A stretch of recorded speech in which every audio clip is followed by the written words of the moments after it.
Professor Valcir aqui para mais uma dica de matemática. E hoje, pessoal, um colega me mandou esse problema perguntando como que ele usava a regra de 3 para estar resolvendo essa questão que envolve porcentagem, né?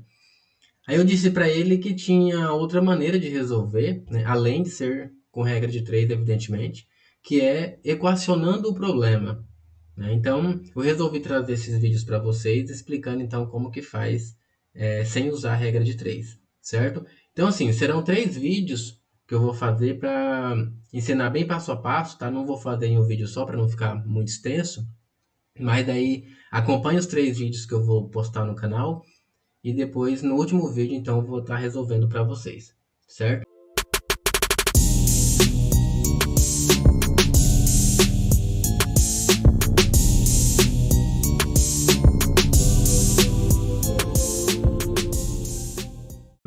Então, vamos aqui no que é importante vocês saberem.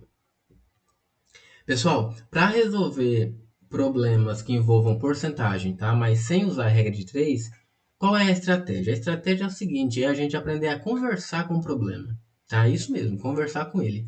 Então, nós temos que entender o que significa as palavras do problema, tá? Então, assim, cada palavra, cada parte da frase que aparece, ela significa uma linguagem matemática, tá? Então, é isso que eu quero trazer para vocês aqui nesse primeiro vídeo.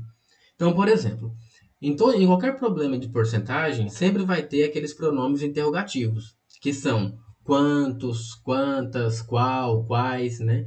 Essas palavras que perguntam. Então, todas essas palavras que indicam a pergunta, né? Então, são chamados pronomes interrogativos. Então, eles vão ser o nosso X da questão, tá? Então, vai ser o valor desconhecido que nós vamos tentar descobrir, tá bom? Outra coisa interessante.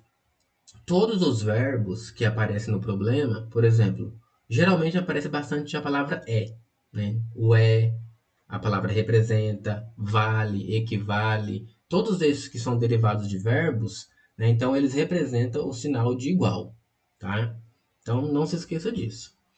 E tem aquelas preposições, por exemplo, de, do, da, das, dos, né? Então, e as suas variações. Então, essas preposições significam multiplicação.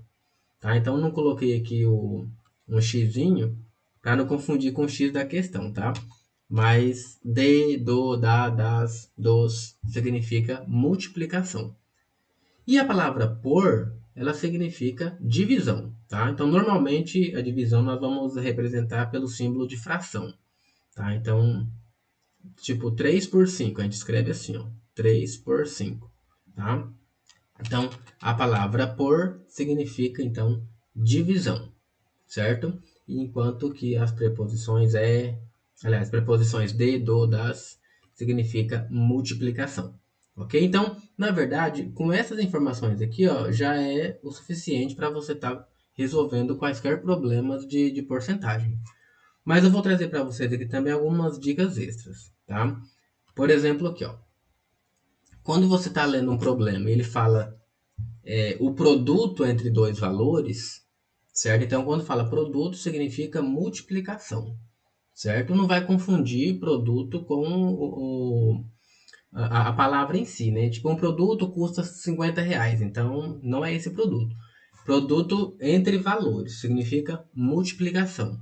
Se vocês verem, por exemplo, também a palavra razão, quociente, né? Significa o quê? Divisão, tá? Também representado lá pelo símbolo de fração, tá? Outra palavra que às vezes os alunos também têm dificuldade é a palavra diferença. A palavra diferença, ela significa subtração, tá? Então, se você lê um problema e está falando diferença entre dois valores, então você já sabe que é subtração, certo? Adição, soma eu não coloquei, que a gente já sabe que é adição comum mesmo, né? Outra palavra que às vezes os alunos também têm dificuldade é aqui, ó. Metade. Então, metade é representada pela fração meio, né? 1/2. Terça parte representa 1 dividido por 3, né? Ou seja, 1/3. A quarta parte é 1 dividido por 4, tá? Então, assim, essas palavras, pessoal, é até interessante que vocês, quem está estudando para concurso ou que tem dificuldade em porcentagem, é interessante, então, que você tira um print da tela e depois vai resolvendo as questões utilizando aqui o método que eu vou passar para vocês, tá? Então, tem aqui já tudo certinho.